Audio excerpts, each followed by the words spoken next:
Yeah, it's a quick video for anyone who thinks that electric bikes don't have any power. Well, this is a motor-driven electric bike rather than a rim-driven. So it's a Bafang, 750 watts.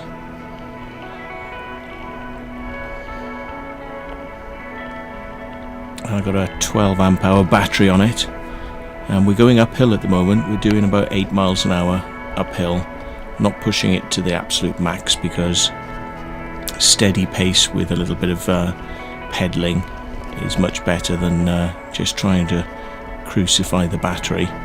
Always helps if you actually give it a bit of pedal power as well. So you can see about 7 or 8 miles an hour there.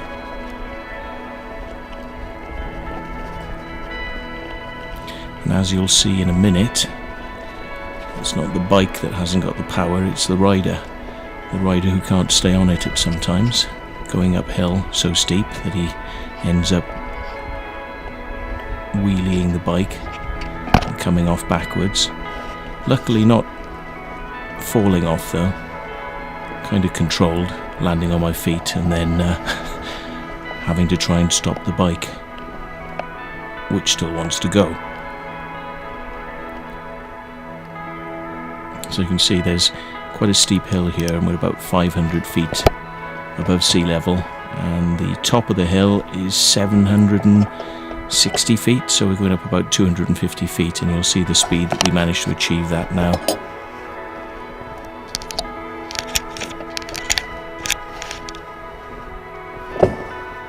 And you've actually got to ride the bike leaning onto the forward handlebars.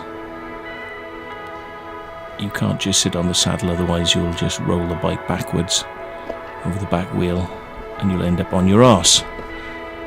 So here we go, you can see no problem at all getting up here.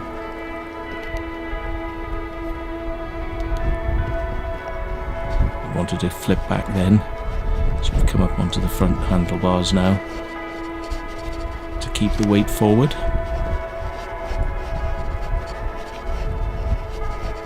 Quite a steep hill. I mean, some of these steepest ones, your best bet is to actually come, you know, so I'm coming back there, you'll see that'll nope, and it comes back and it wants to keep going. Fucking hell. You've got to get your hands back on the onto the brake levers in order to cut the power quickly with that sort of thing.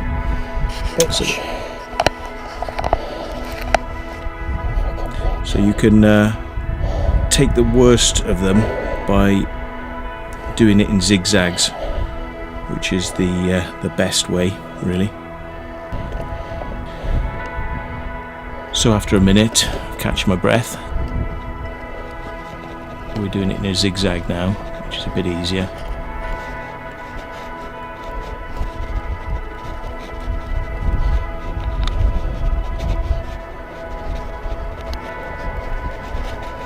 Probably about a quarter of the way up the hill now. And we must be between 30 and 45 degree angle here, going up, so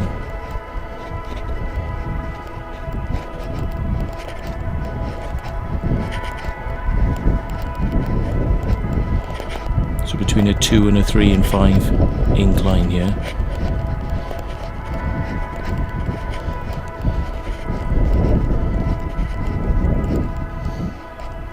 See, I'm just zigzagging just to give myself a bit of a chance. I'm having a go at going straight, but it's just going to flip back on me.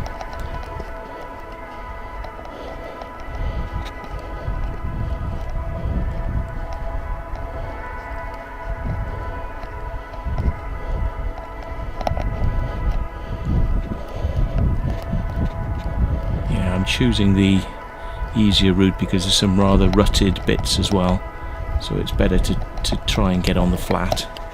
You see, it's a bit too rutted here, a little bit too crazy. Nope, not quite having that. My own fault. I should have chosen an easier route. Knocked me out of gear there as well.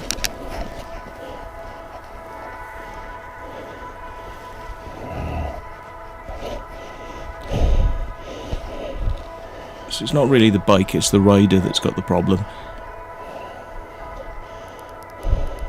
Once you get in a rut, it's quite awkward. You've got to try and flip yourself out of the rut. There we are, we're out of it now.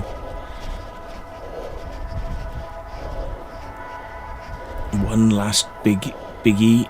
No, I'm going for a zigzag.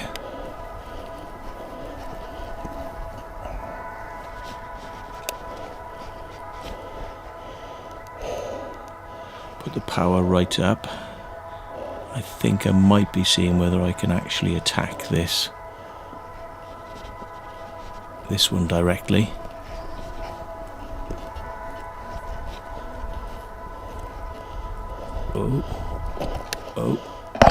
Oh.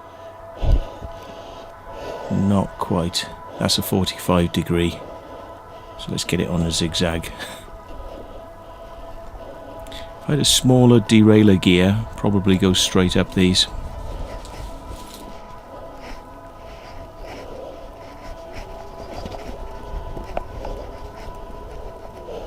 So here you can see 7 miles an hour, 6-7 miles an hour uphill at between 30 and 45 degree angle from the vertical or the horizontal. So it's not bad when you think about the speed I'm going uphill there. And we're quite near the top now.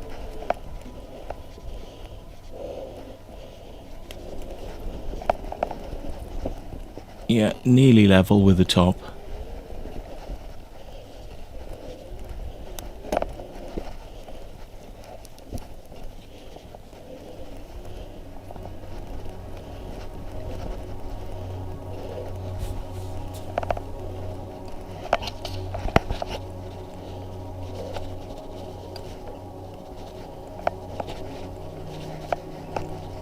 Yeah, we got some level bits now with ups and downs.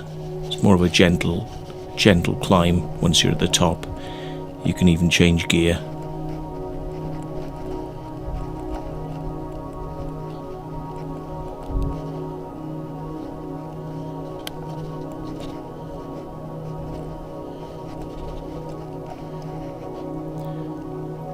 Quick stop for a look around so you can see the height we're at.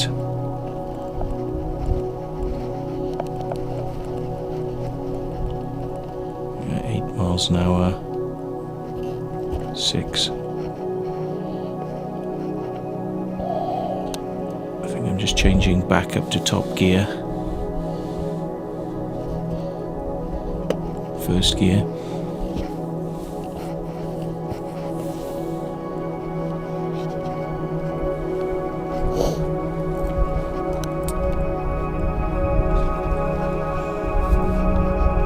And that's basically it. I mean, it's not much more. Height-wise, we're level with the monument now, so we've climbed 250 feet there. Very little effort, just a little bit of pedalling. The real effort is staying on. But as you can see, that's a quick climb to the top of Cherhill. And anyone who tells you electric bikes haven't got what it takes, they clearly don't know what they're talking about. And the electric motor I bought for about, what was it, 250 quid, I think. The batteries are the most expensive. I think they came in at about £400. And the bike I bought from Halfords with missing brakes for 35 quid, brand new. So effectively a pretty good mountain climbing electric bike, which is a lot higher spec than the ones you'll get for just town use, road use. So I got all that, made it myself for about 700 quid. So not bad. And it will get you to places like this. And this is an extreme example. I mean, any more extreme, and you'll be going up the side of cliff faces, which I don't think I'd even like to do. So.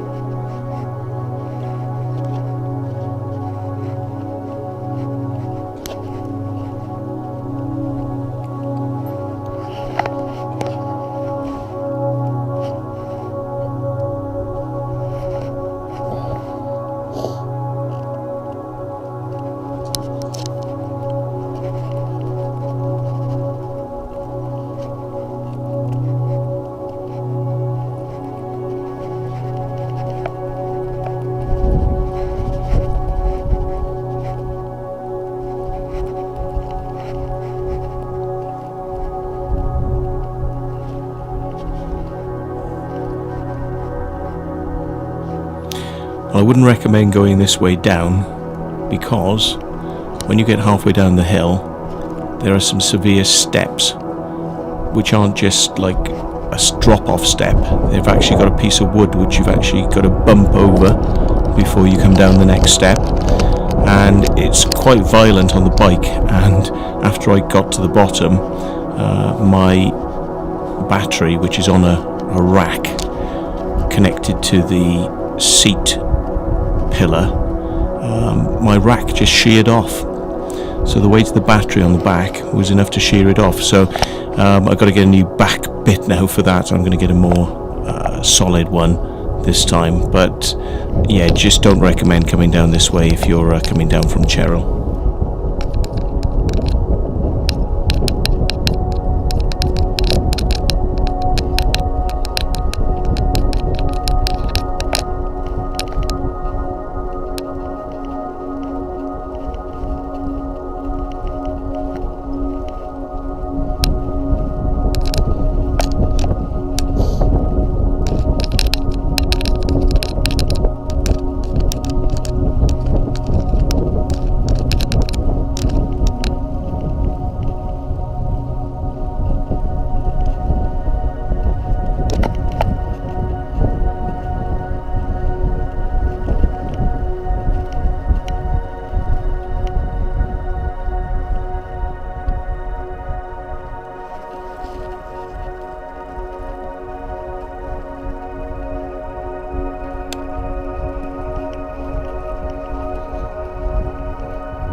bullshit. What the fucking bullshit idea is this?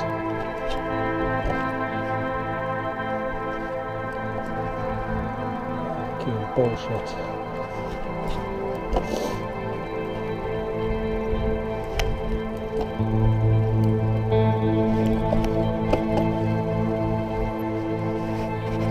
Yeah, it's about this point I realised that it had actually ripped my rack off the back.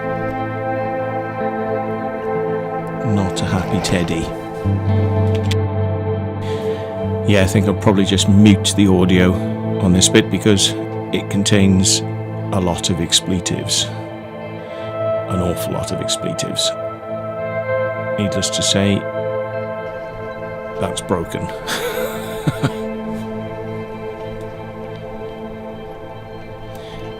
So I've got it secured now so that I can cycle away, but it is kind of hanging off.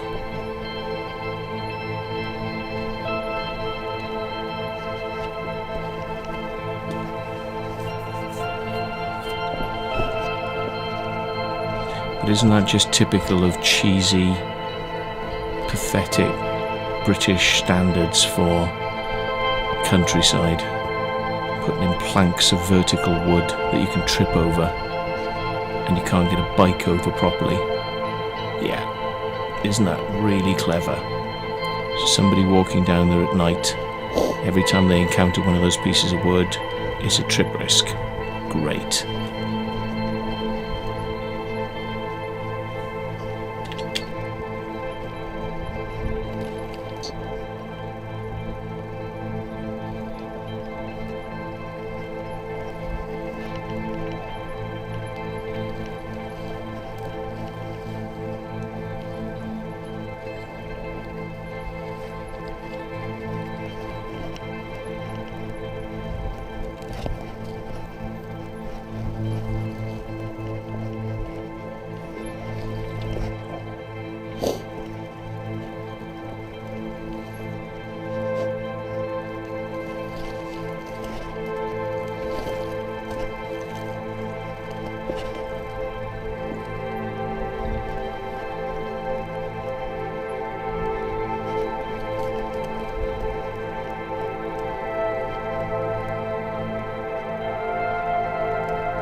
And if anyone's familiar with the Cherhill hill, it's called Labour in Vain Hill for some reason.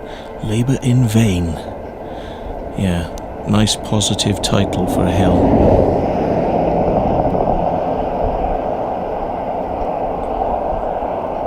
But you will know that it's a fair incline hill, and as you can see, the bike has absolutely no problem getting us up there at all. So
Hello.